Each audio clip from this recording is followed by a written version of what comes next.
Hi, guys. Today, we are going to talk about something that is near and dear to my heart and something that I think is really, really not understood very well in this country or probably anywhere in the world.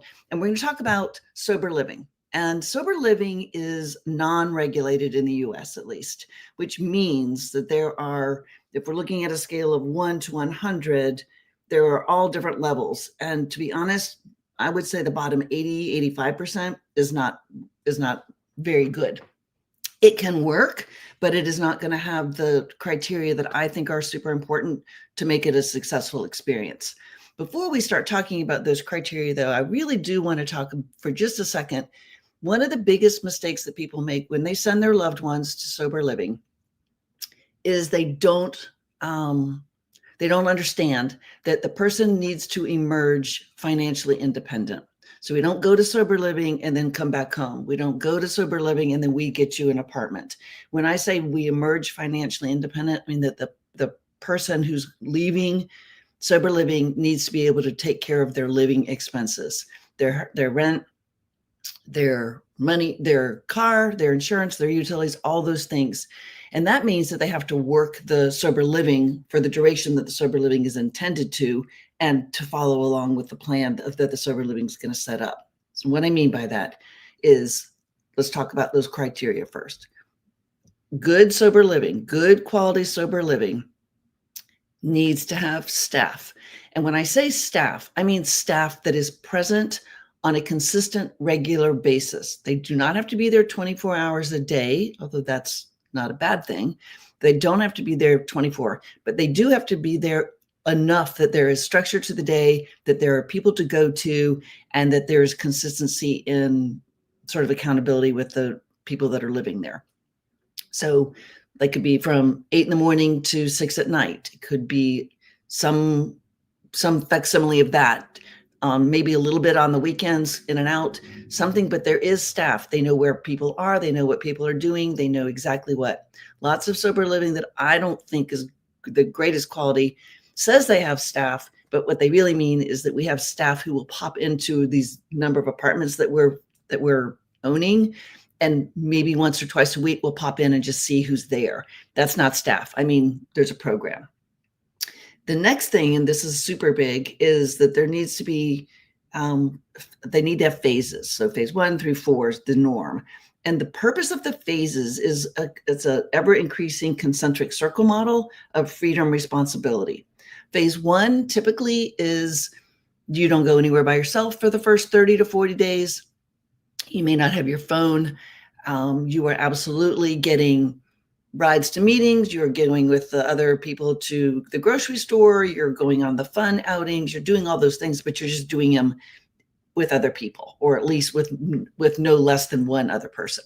Maybe sometimes they call that the buddy system. Phase 2 is you're eligible to get a job. The good ones will help you find a job. They have a huge network of people that work with them, and they will get you to this job. To and from, just like the before, we get you to everything you're going to go to, you will have rides to where you need to go. Phase 3 is if you own a car or your parents are willing to get you a car, then you are eligible to have a car. The car can only go to work, church, and meetings.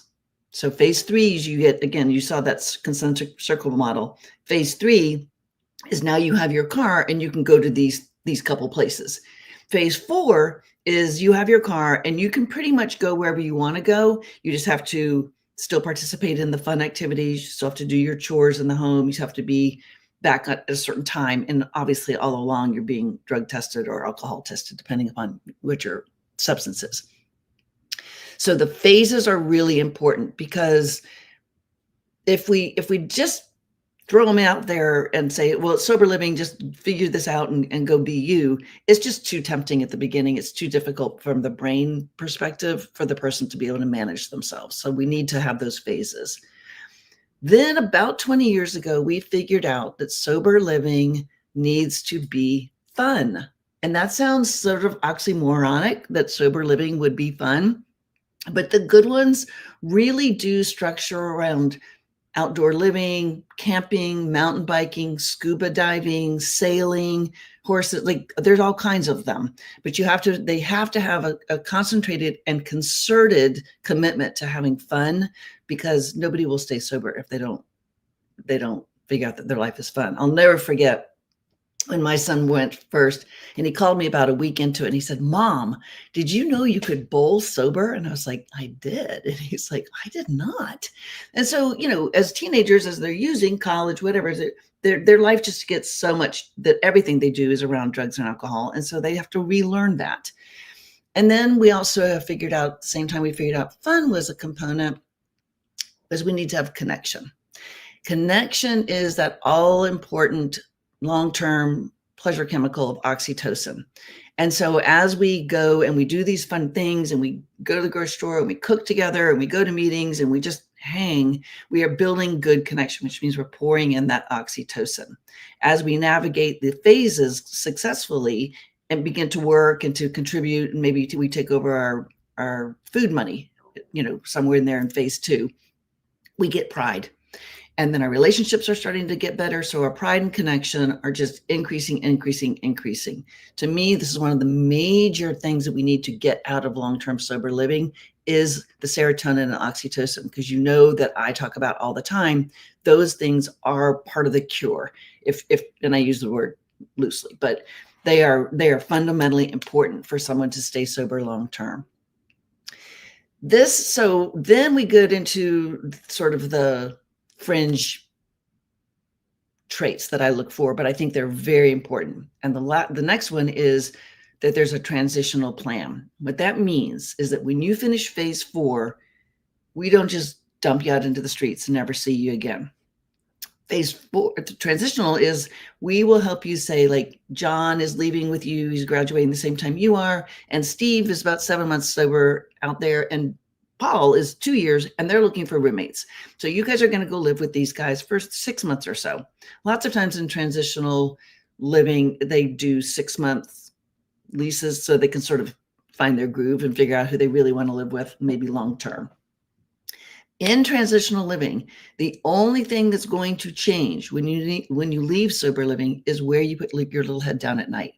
You still have access to the same groups you've been going to, the same counselor you've been seeing, the same fun sober friends you've made, the same activities you've created, same job, same school, whatever you're doing, nothing's going to change. Addiction loves change. So the transitional step after you complete sober living is really helping screw the lid down on this addiction going into hibernation, because nothing's changing, so that the addiction doesn't have as much chance to get back in. Alumni, I think, are hugely important. Having enough alumni tell us that the place has been there long enough and is good enough and successful enough that people want to stay involved with it after they leave. And I don't think most alumni hang out for 20 years, but for the first year or two, my boys were super involved in the alumni part of where they went. And I really recommend that. Alumni are great if you get caught, you do have a lapse and you get caught, but you will, then a lot of them will go have you go live with the alumni for a couple of days, go to a bunch of meetings, rethink yourself. Like, do you want to come at this with a different attitude? Do you want to come at this differently? So the alumni are helpful in that. Alumni also help get jobs. They know a lot of people, and they can give you the jobs like in your phase 2, 3, 4 while you're at the sober living. They're also really, really great for big real boy jobs. One of my kids became an electrical engineer from an alumni where he went to sober living, he hired him to help install candle lighting. And after he did the candle lighting for a while, it's like, well, I don't really want to install candle lighting for the rest of my life, but I sure am kind of interested in how the lighting works. And so that sort of led into that. And I hear about that frequently. And also the alumni are just really good role models. They've been there, they get it, they've done it, they've been successful. And a lot of time the alumni will band together, 2 or 3 of them will call over on a Sunday afternoon and say, hey, who all's there tonight? We're going to bring over steaks and cook steak dinner. So then they also contribute fun. So alumni are really, really important. The next thing that's important is the city. Where is this place? Because it needs to be optimally in a city that's large enough that it's going to have a lot of recovery, and it's going to have, so it may have a lot of recovery centers. It may have a lot of people that are in recovery. Like my boys went to sober living in Atlanta. I make this number up, but I swear it seems like it has like 40,000 people under the age of 40 who are sober. And so that's really important, because you need it's like going to a bigger college. Like you need like a bigger pond to fish in, so that you can find people to date, people to hang out with, people to do fun with, and to find enough people that are that would have common interests with you. So the size of the city, I also think the size of the city really can correlate also with proximity to us. Our recommendation is send your loved one to sober living 2.5 hours away from you, no more, if possible, so that you can go down on the Sundays when they're able to and have lunch with them. Or they get what's called a TL, a therapeutic leave, after a while. And that's usually 4 hours on the weekend, one day. So it's close enough that you can go and do that without having to get on a plane, go spend the weekend for a 4-hour visit at most. So proximity to home and the size of the city, I think, would kind of be lumped into one. Those are the traits. Now I want to talk a little bit about what really is very important for the families to understand. And that is what I led with, which is we will not financially make your life happen after this. Because otherwise, and you have to sometimes say, like, if you get kicked out, or if you leave early, you will have to have the money to support yourself, because we are not going to come get you, rescue you, or set you up in an apartment. I think that this is part of the biggest problem, is that people don't know what they're doing when they're looking at sober living. It's, as I said, unregulated, and lots and lots and lots of people have figured out you can make a lot of money on the field of addiction. And so anyone can open a sober living. They are not accredited. And all you got to do is get a website and say you're sober living. And there's a lot of fly-by-night ones. So you really want to look at their websites. Does it have a feel that it has those first four staff phase fund community? Does that website impress you that it has that? Then I would also obviously call them, talk to them. Do you get that feeling? Like, I must have talked to 15 sober livings all around the country years ago when we were just starting this. And I didn't like the first 14 at all. Like, it's a lot of money up front. If your kid leaves, too bad, too sad. We were keeping the money. No structure whatsoever. One of them was an apartment, and he was going to live in it. I said, well, what is he going to do all day? We don't care. He can just, ride the subway around the city. I'm like, no. How often does the staff check in? Oh, at least once a week. Someone will lay eyes on him. I'm like, no. Another one was they just have to call in at 11 and let us know that they're at home.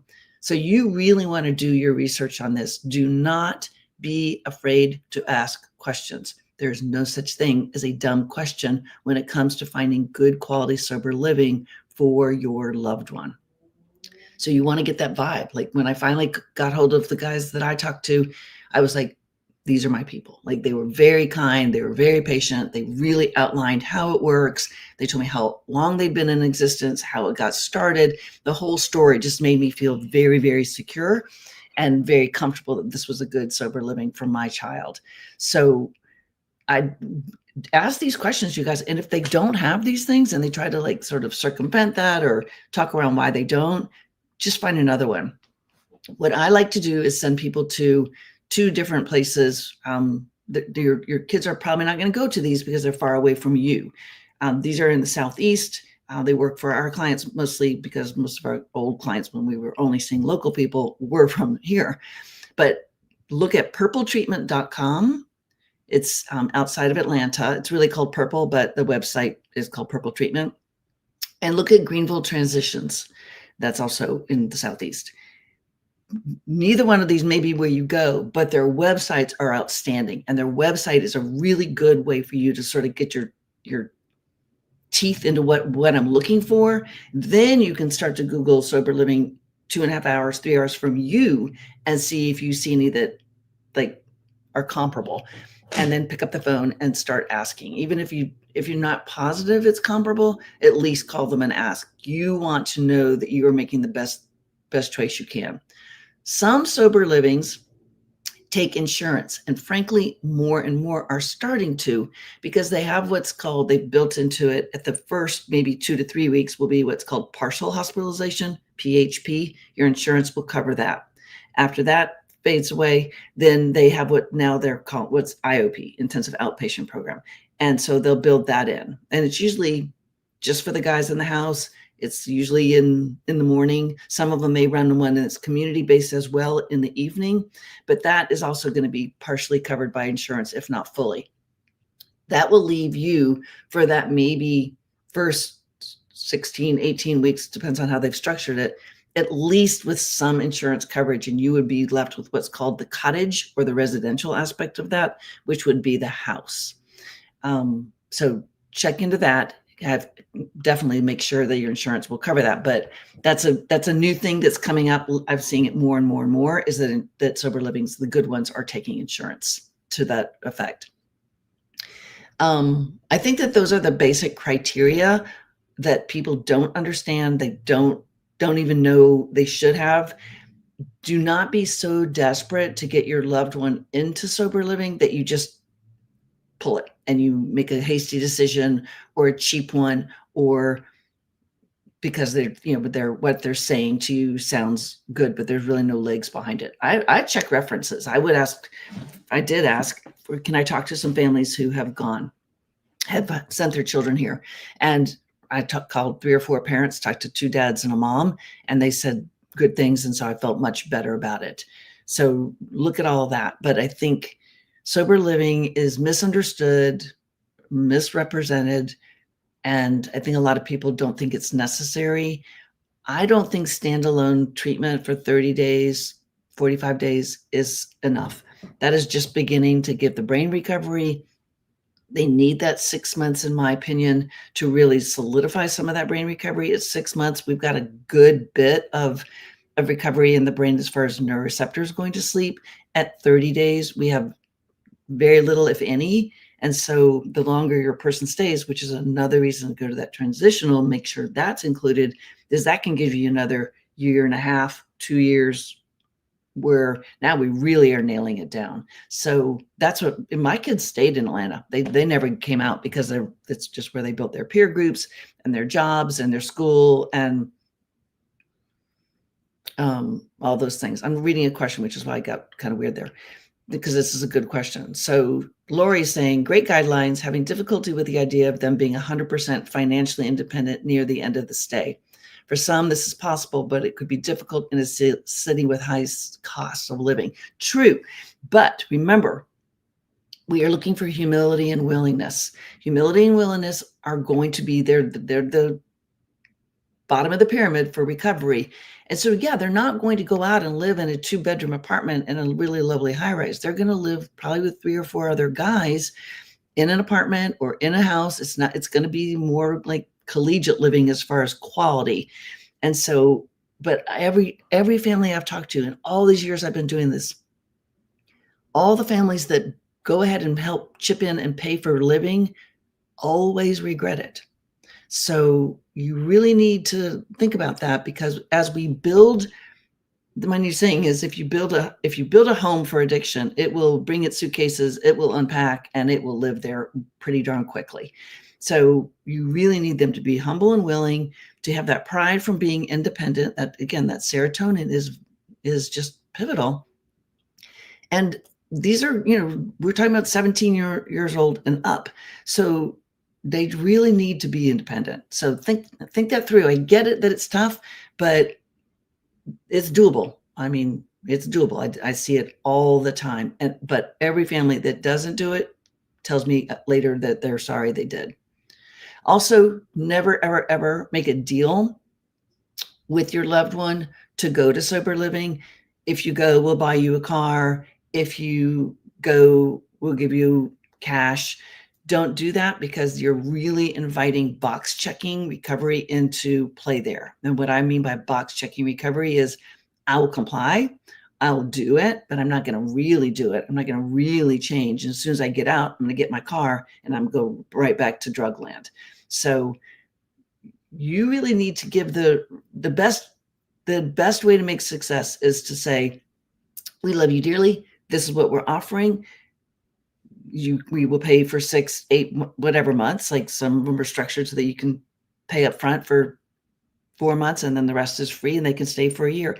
Like they're just sort of know that. But our plan is for you to stay for the duration and work when they ask you to work and save your money. And when you emerge, you'll be taking care of yourself.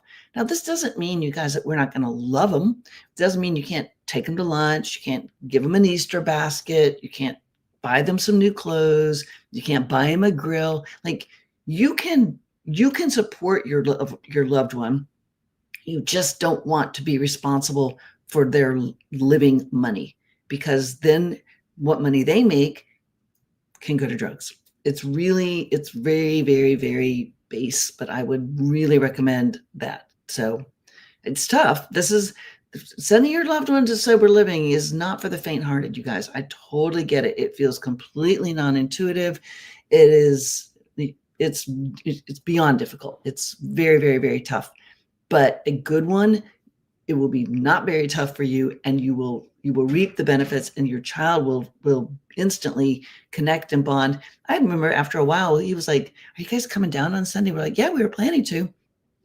"You don't need to come. A bunch of us were really wanting to go golfing." I'm like, "Okay, we won't." I mean, and I ran it by the staff, and I was like, "Is that okay?" And he's like, "Yes, that means he's bonding with these guys. That means they're building that connection, which means that oxytocin, he's having fun. He's really, really buying into this and enjoying it and working hard." So bear that in mind as well.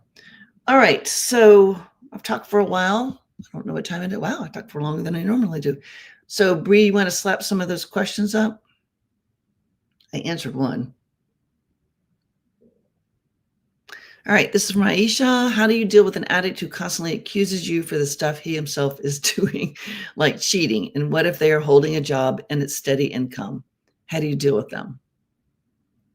Okay, so let's answer the first part. How do you deal with an addict who constantly accuses the stuff he is doing? Just bear in mind that all addicts are the victims. All addicts like to pick fights, get little arguments going. I wouldn't even debate it. I would just say, "Well, I'm sorry you feel like that. I'm not doing that." Or, "You might be right." I would just find some glib things. Like if they say, "You're the one that I'm only using because you argue with me." You might be right. I'll try not to do that anymore. Don't engage. Recognize what that's doing. I feel like that's a deflection. If he's accusing you of what he's doing, I wouldn't get into debating it. So I don't understand the question of what if they're holding a job and it's steady income. So do you want to flush that out a little bit, Aisha, for me? Because I don't really understand what the question is on that. If so, Brie will pop it back up when you do it.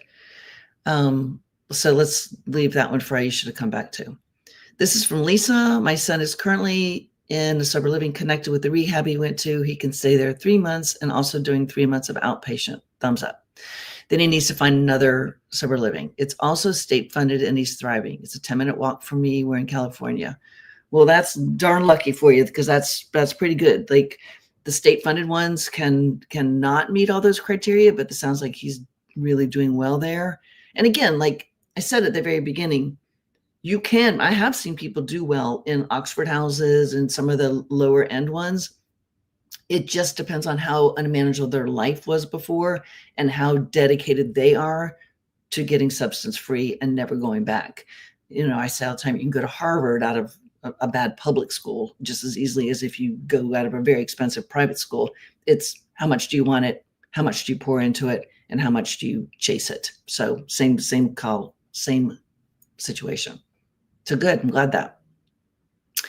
Mary, my son is finally going into rehab, then sober living. He's been homeless for 2 years. He has done this research and it was all his decision. His problem has always been getting caught with other people in the house. Yeah, I mean, let's be honest. Like people do relapse in sober living. It's a thing, but the good ones don't tolerate it. The good ones don't tolerate it. If you know someone is using and you don't tell, you're just as guilty.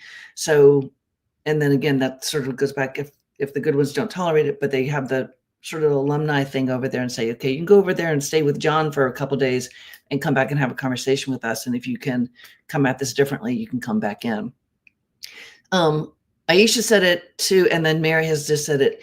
It is really great if your child can go to rehab, like for the first 30 days or whatever that duration is going to be in that level 4, and then seamlessly move into sober living there. That's ideal, because then you don't have to get into the argument. Like there's no downtime, there's no in between time, and mostly they just go from A to B, and the staff usually gets them from A to B, so you don't get involved in this whole transitional argument of, I don't really want to go, why are you doing this, you don't love me, you're, the whole emotional blackmail thing. So if you can find that, I like that a lot. It's also less change, so I really like that. Sometimes people go to the 30 days and then to sober living. Some sober livings require that, some do not. Some you just can go, and as long as you're not going to go into detox and become ill or get sick, then they're fine. So again, they're all different, but I really like that when it's seamless like that. That's pretty good. Also, lots of the good ones will also help you if your child needs to go to detox, but not really the 30 days. They will recommend a detox facility near them, and then they will be the ones that go get your kid out of the detox and bring them back straight to sober living. And I like that a lot too. All right, Donna, is there hope for an addicted person with Wernicke's alcohol dementia? My daughter is facing a plea deal for third DUI, rehab, or jail. How do rehab centers deal with this? Yes, there is hope. The volume of places to send her will decrease, because a lot of them won't have the medical staff or the time allocated for that. But that's where I would just be getting on the phone, doing some research, so that she can find somewhere that can deal with that. I would say there are some. I don't know of any, but I'm sure there are some. And I don't know how they deal with it, because I've never actually had someone go, and I've never seen it. So I do also think we are seeing a pretty good increase in psychotic thinking, in sort of psychotic breaks, delusional thoughts, paranoia from substances, whether it's weed or stimulants or a combination thereof. So we're seeing more and more places that will have maybe a 30 and up day hospitalization part of that, to see if we can get the person stabilized before we put them in actual sober living. We once had a kid years ago who spent 109 days in a hospital so that he could come out of his psychotic thinking before he came to sober living. And even at the very beginning of the sober living, he had a little bit of delusional thought, but he could recognize that that was delusion. And so they were able to keep him on medication and work with the psychiatrist they work with, so that they could just wean that medicine down. And he eventually was completely fine and actually went to sober college. So you're just going to have to do a bunch of research. You may have to be your own advocate on that pretty hard. You also might have to call your insurance company and just sort of ask them what would be in network or out of network that they could recommend for that, because that's going to be more of a medical thing. So it would be worth maybe trying that. All right, Carla, my son is currently in a detox place, I think. I haven't been able to talk to him in over a month. Is it common for these places to turn off their phones and never call their parents with updates? He's 20. No. So detox is normally 5 to 10 days, just depends on the substance and how much he was using. So a month of detox, it doesn't sound like that's detox. It could have been maybe detox and he slid into the residential. It's not common. I mean, he may not have his phone, but there'd be a house phone, there'd be a hall phone, there'd be something for them to call out. Have you tried to call in? At 20, that darn HIPAA gets in the way because he's an adult, but you should be able to call in and ask how he's doing, unless he just didn't put you on the list of people that they can give information to. And if that's the case, then he's just limiting your access to himself for whatever reason. I don't know. That's I don't hear that very often. So not sure what's going on with that, but that is not common. Oh, that's it? All right. All right. Alicia, did you want to chime back in and give me more details about that question, or no? Okay. All right, guys. Well, I hope this was helpful. And Right on time. Perfect. All right. Thanks a lot. And we'll see you next time. Bye, guys.